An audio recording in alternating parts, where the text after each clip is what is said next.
In the twilight of the galaxy, the universe's greatest empires had long settled into the quiet stagnation of eternity. The Seraphine Collective, an ancient race of biomechanical entities, had risen to power long before humanity had even taken its first steps into the stars. The Varhai Ascendancy, masters of quantum realms, manipulated space-time like artisans weaving thread, warping reality to suit their desires. And the Alvorn Imperium, a vast telepathic hive mind, had perfected galactic governance, ruling over hundreds of worlds with cold, calculated efficiency. Against these titans of cosmic power, humanity seemed like a brief flicker, a species too young, too fragile, too small to shape the future. The Earth Federation had expanded only recently, forging colonies on distant worlds, but always on the fringes, always beneath the shadow of the great powers. To the elder races, humans were newcomers at best, and irrelevance at worst. But humanity, unlike the great civilizations around them, was not content with preservation or mere survival. They possessed something that the elder races had lost across the millennia: an insatiable hunger to explore, to learn, to grow. For where the Seraphine, Varhai, and Alvorn clung to their old ways, confident in the immutability of their dominion, humanity's strength lay in its restless imagination, in its refusal to accept the limits placed upon it. The tipping point came when the ancient ruins of Hadrius III were discovered, an enigmatic structure hidden beneath the sands of a distant world on the edge of known space. The ruins predated the rise of the Seraphine by millions of years, and their design was unlike anything ever seen before. The Varhai dispatched their most elite scholars to investigate the site, certain that their mastery of temporal manipulation would allow them to unravel its mysteries. The Alvorn attempted to psychically probe the ruins, but found their telepathic reach severed by some unknown force. And the Seraphine sent their emissaries, but their biomechanical avatars crumbled upon entry, reduced to dust by an invisible field.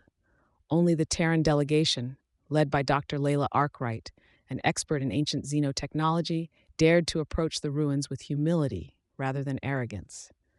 Where others sought to impose their will on the structure, humanity sought to understand it.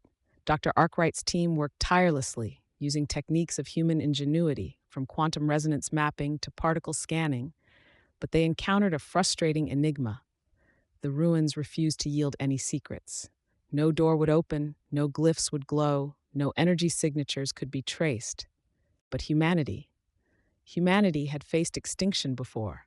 Earth had once been a fragile cradle, barely surviving its own self-inflicted wounds: wars, climate disasters, resource depletion.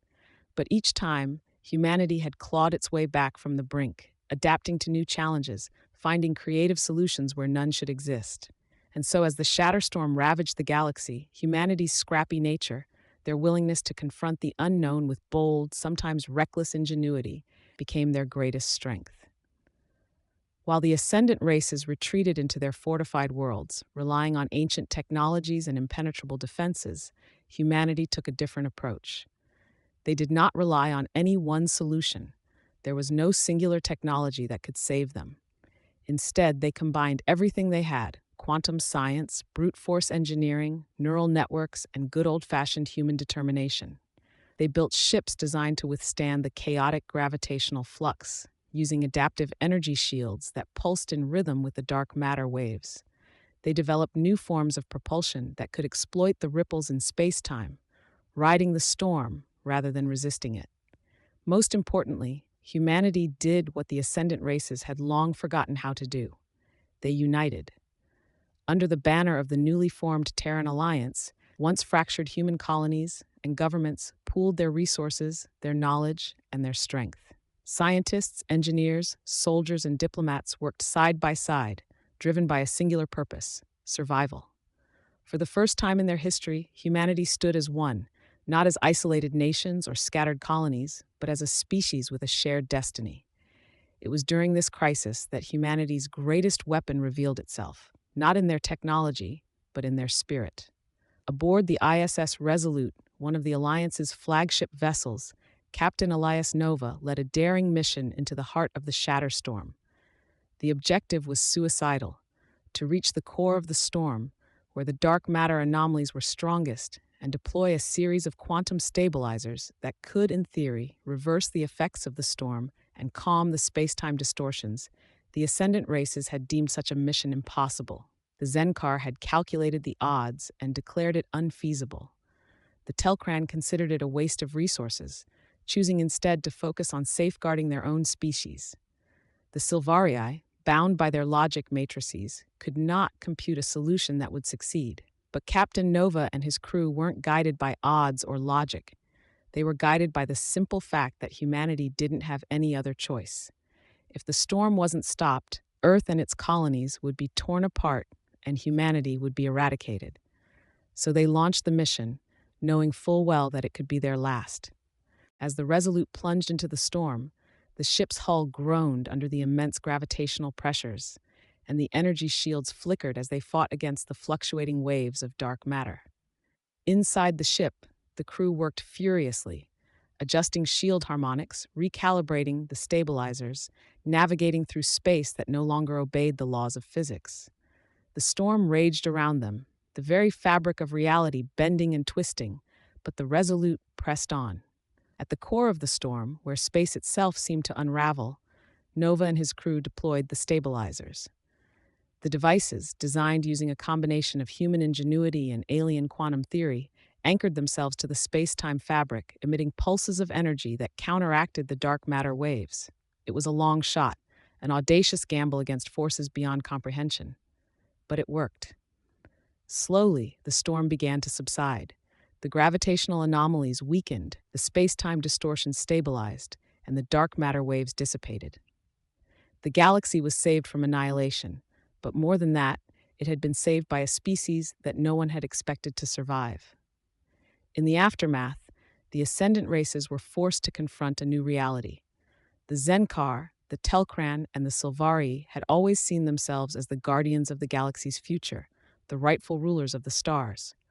But in the face of the Shatterstorm, it had been humanity's boldness, their adaptability, and their indomitable will that had turned the tide.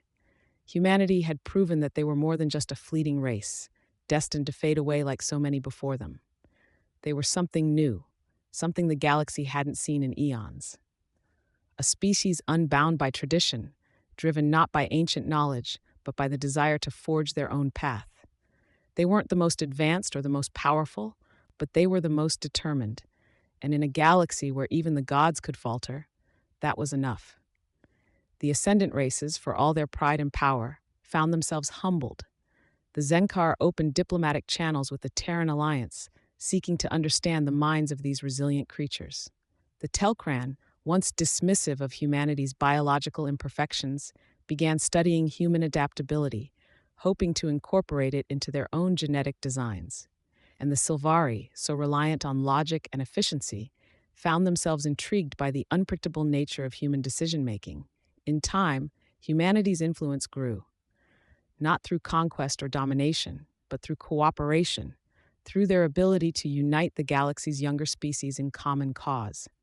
The Terran Alliance became a beacon of hope in a galaxy that had long forgotten what it meant to fight for survival, to defy the odds, and to forge a future from the embers of the past.